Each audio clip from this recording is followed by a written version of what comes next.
Welcome back to the Genus Brewing channel. Today I want to talk to you about some smoked beers and the styles that are associated with them. So first off, you have your classic Rauch beer, which is generally a light-bodied beer with a heavy smoke flavor. The other styles that you would have would be some things like smoked ambers, smoked porters, and smoked stouts. And then a style that I've personally fallen in love with is an old world style known as a Lichtenhainer, which is pretty obscure now, but hopefully will soon be more available. What this style is it's a German wheat beer base mixed with a lactobacillus to sour it and a heavy dose of smoked wood. Here in our shop, like most homebrew shops, we carry some smoked malts. One of them is going to be Rauch malt, the other one is going to be some smoked peated malt, and I believe we also have some smoked cherry malt on hand. However, for this particular beer style, I was hoping to use something even more pungent, something like mesquite wood that would give you that classic sort of a campfire flavor. This, however, left me at a little bit of an odds because we don't have that in the shop. So I decided that since I had some smokers sitting around at my house, it would be a great reason to try to experiment with smoking my own malts. In this video, I'm going to try to transfer some of the knowledge I've gained from learning how to smoke my own malt to you so that you can go home and give it a try. Enjoy!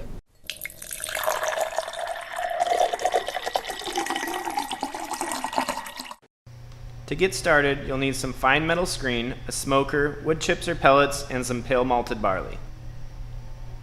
For the purposes of this video, I'm going to be showing you how to use two different types of smokers. First is going to be a small electric smoker. Second is going to be one that uses wood pellets and is a little bit larger. For the small electric smoker, I decided to keep things pretty simple. So I just took the existing racks it came with and cut out some of that fine mesh to wrap those racks with. The purpose of using the fine mesh is for two reasons. One, obviously you want to keep your grains from falling right through the racks and onto your smoking plate. The other reason though is you want to spread them out and get as much surface area as possible. This is just going to help any of the smoke flavor adhere better to the husk of the grains. Now that we have our smoking racks retrofitted and ready to go, we're going to start by just adding in your wood chips. I chose mesquite for this one because I plan on doing a pretty aggressively smoked beer with it. This gives you that typical campfire aroma. Once you have your wood in your smoking pan and installed in the smoker, you'll install the racks. I like to spread mine out just a little bit to try to increase as much smoke area as possible. Now you're going to gently spread the grains out on top of those racks. As you can see here, what I'll do is I'll add a little bit of grains to them and then take my hand and just try to spread them out as much as possible just to once again maximize the surface area of those grains. The next step in the process is an important one, and you don't want to miss it. What you're going to do is take some water in a spray bottle and spray as much of the grains as you possibly can. They don't need to be soaked, but thoroughly wetted down. What this is going to do is wet those husks and allow them to absorb as much of the smoke flavor as possible. Next, you're going to turn on the smoker and let the grains smoke for about an hour. And that's all there is to it. When using a pelletized smoker, we're going to use the same concepts as before, but just with a slightly different process. Instead of using the wood chips, you're going to use the pellets of whatever type of wood you choose.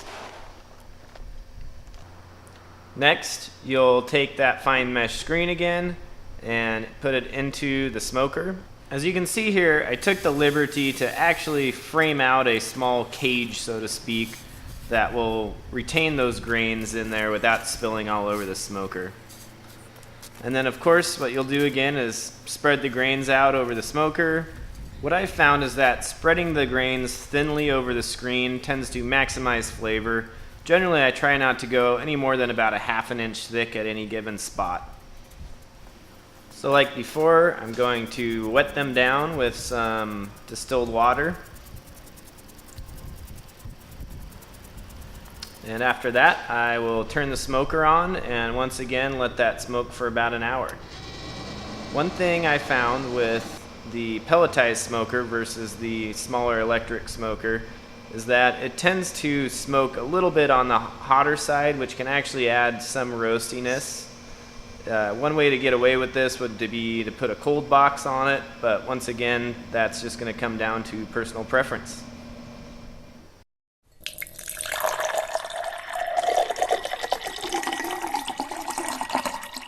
So now that you've seen how easy it is to smoke your own malt, I do want to cover just a couple of things that didn't really get covered in the rest of that video.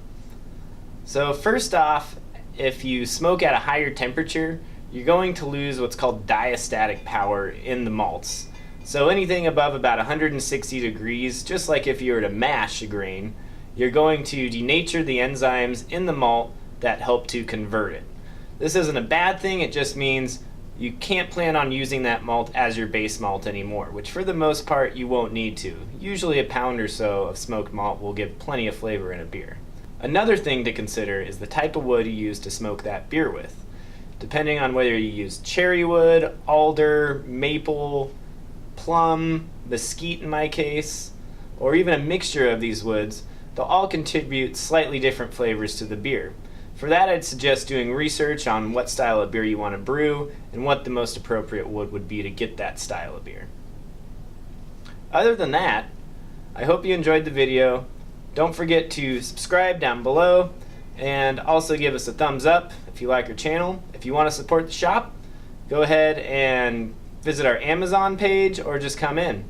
We'll see you next week. Thanks a lot and cheers.